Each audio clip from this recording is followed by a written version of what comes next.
जो है लेखन कला सीखेंगे। लेखन कला सीखेंगे। सुलेखन इसको बोलते हैं। क्या बोलते हैं इसको? सुलेखन। अब जो है इसकी प्रतियोगिता भी होती है कि कौन कितना सुंदर लिखता है, कौन कितना सुंदर लिखा है। तो जो आप लिखते हैं तो आपकी राइटिंग स्किल, लेखन क्षमता या लेखन कौशल का विकास होना चाहिए, ताकि आपकी राइटिंग साफ सुथरा हो, देखने में अच्छा हो, वर्णों की बनावट साफ साफ हो, जो उस पे आप मात्रा लगाते हैं तो मात्रा भी स्पष्ट हो कि किस वर्ण पे कौन सी मात्रा लगी हुई है, और तब मिलकर शब्द बनते हैं। और जब जिस वर्ण पे जो मात्रा लगी हुई है उसी का उच्चारण करेंगे तो शब्द का सही सही उच्चारण होगा, और जब शब्द का उच्चारण सही सही होगा तो वाक्य का एक अर्थ निकलेगा, वाक्य का एक अर्थ निकलेगा। तो आप लिखे हैं कुछ और, लिखे हैं कुछ और, आप पढ़ने वाला आपके राइटिंग का इस तरह का बनावट है कि पढ़ेगा कुछ और। तो आप लिखे हैं किसी और अर्थ के संदर्भ में, अब पढ़ने वाला पढ़ लेगा और समझ जाएगा किसी और अर्थ के संबंध में। क्या हो जाएगा? अनर्थ हो जाएगा। क्या हो जाएगा? अनर्थ हो जाएगा।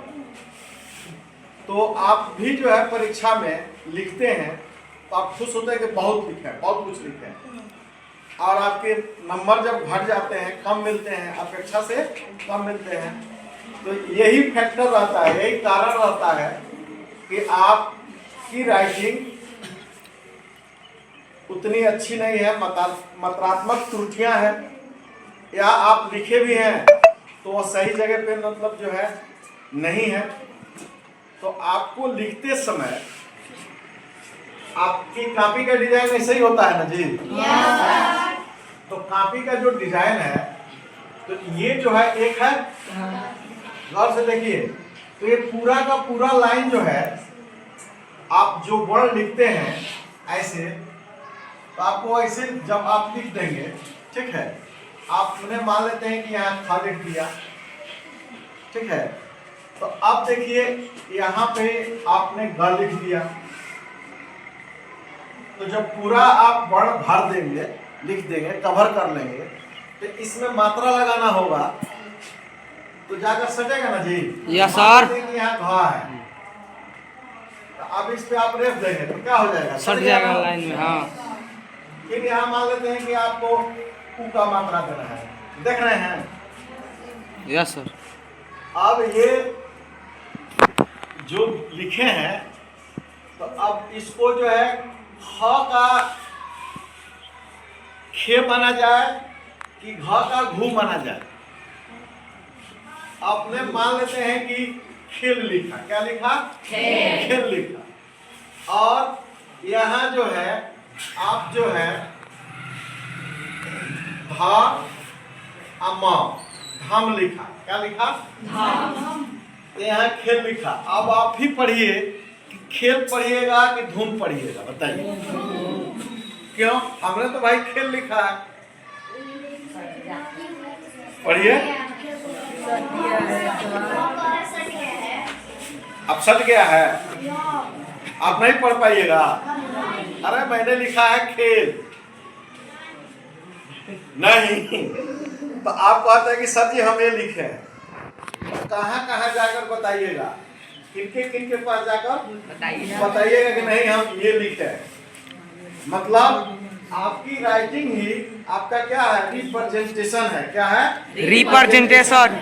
आपने जो अपने विचार को या जो क्वेश्चन है उसके आंसर को आपने लिख दिया, तो आपकी राइटिंग ही आंसर है। अब आपको ऐसा लिखना है कि पढ़ने वाले साथ साथ सही सही पढ़ ले।